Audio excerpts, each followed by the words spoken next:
Hey guys, welcome back to another video, and this video is going to be on the Elimination Chamber match. Now, before we get started into that, I want to say, obviously, welcome back. I haven't made a video in a hot minute. I've been very busy with school and work. Don't mind my face right now, I kind of just woke up a few minutes ago. And I wanted to say that my nails, they made it to IG again. The first one is going to be right here. And then the second one, these ones that I got on, are going to be right here. And yeah.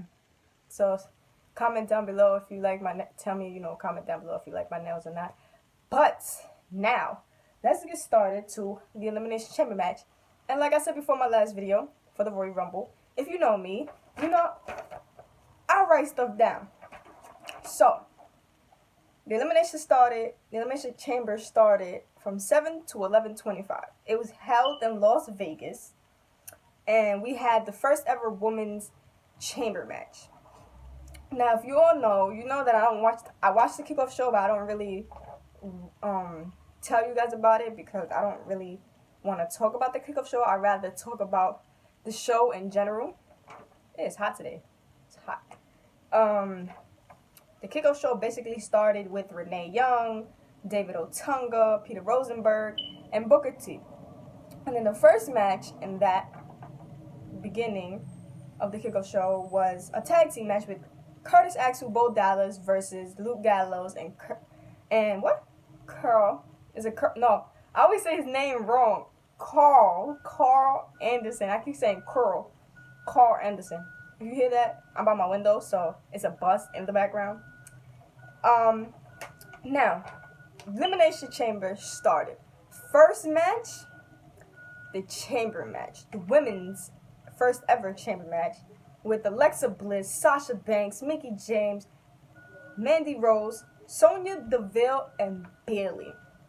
The way I said it is how they came out. And I don't know. I say it was a pretty, for a first match, especially for the women's first ever chamber match, I rated a 7.5. It was pretty good. Like, I seen a lot of good things that I haven't seen out of, like, I mean, it's the first ever women's chamber match. So basically you're gonna see shit that you haven't seen before. See them do things that you haven't seen them do before. So that's why I gave it a 7.5, because it's the first ever chamber match. And we don't know if they're going to continue to do this. So, and if they do, thumbs up, WWE. Second, número dos, chamber match. I said second one is chamber match. Second one is a tag team match for the tag titles. Now, you got Titus Worldwide, which is Titus O'Neil and Apollo Crews versus The Bar, Sheamus and Cesaro. Now, that match, it was a little for me, But The Bar, they still won. They're still champ.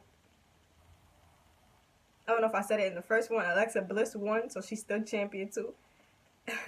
Número tres. Nia Jax versus Asuka. Now, I kind of liked the match. And I feel like Nia pushed Asuka to the limit. I feel like she pushed Asuka to the limit real for her. Nia's not the same as every other female in the division, but she does do very well.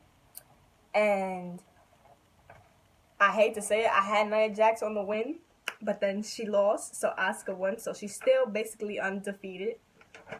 And then after the match, Nia was mad, so she beat up Asuka. Like, she really like beat her ass. Like, she really did. Like, she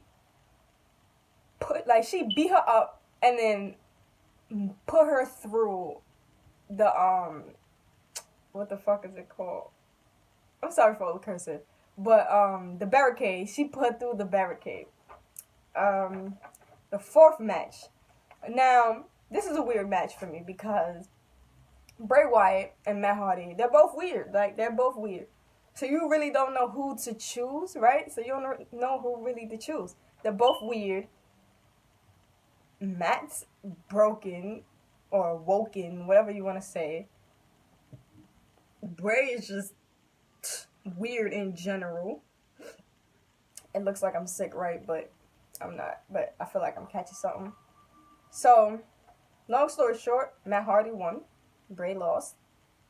And the way the match started was pretty weird because Bray Wyatt came out and then he ended up in the ring. And then Matt was just gone. Like, Matt was just like literally gone. Whatever the hell is happening between them two is pretty weird. Now, we're going to talk about what I really, really wanted to see during the Elimination Chamber pay-per-view.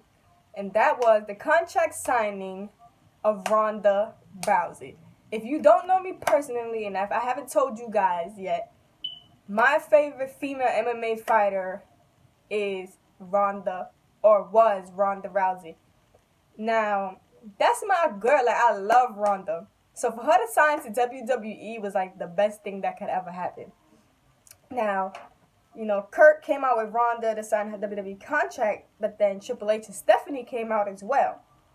And then I feel like Ronda got like a little emotional, not just because of the fans, but because of the guys that are in the UFC were there to support her and cheer her on.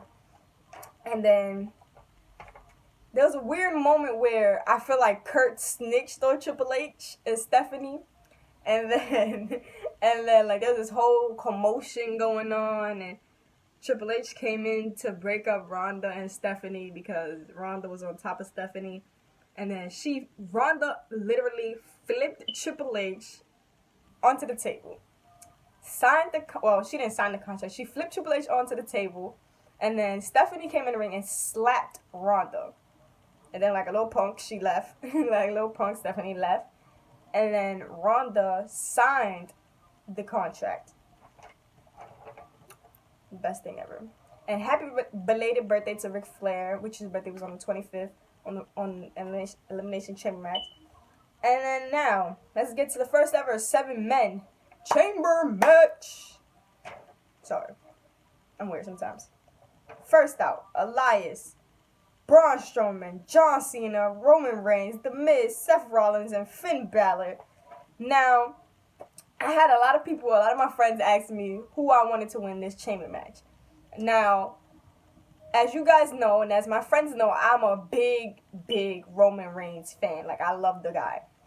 And it was pretty weird because I was kind of biased because I had a lot of my favorites in the match too. Like, you got Seth Rollins. I have Seth Rollins, Finn Balor, and John Cena. So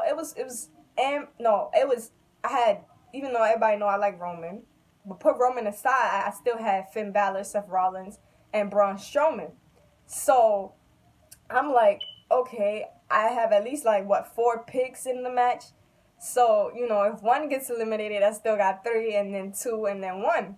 So that match, I literally give it an 8 because of the entertainment. Not only the wrestling, but the entertainment was pretty good as well. Now, the way they all jumped Braun Strowman, I'm like, yo, these guys, they all need to jump him and get him out, because if they don't, I don't know who the hell is going to... Because I'm like, I know Braun is going to last to the end. But who's going to last at the end with him? I have no idea. Then, I see Finn get eliminated. I see Steph get eliminated. I'm like, oh my God. I only got Braun and Roman. And then they're like, who you got? And I'm like, I don't know. I want to choose Roman, but then I want to choose Braun because I feel like Braun has earned his way to the title match. But then I'm like, Roman still has to face Brock because of the whole Seth Rollins and WrestleMania situation. But long story short, at the end, it was Braun Strowman versus Roman Reigns. And as we all know by now, Roman won the match to face Brock Lesnar at WrestleMania. So, shouts out to you, Roman, for winning. And, yeah. And I basically gave the pay-per-view overall a 7.5. So, yeah, comment down below. I forgot to tell you guys. Comment down below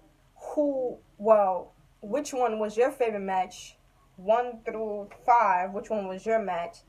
And comment down below why. So, I'm about to end this video, eat some breakfast, do what I gotta do, And I'll see you guys in the next one. Deuces. Oh, before I say deuces, before I log out, like, comment, share, and subscribe. And I'll see you guys in the next one. Deuces. Love you guys.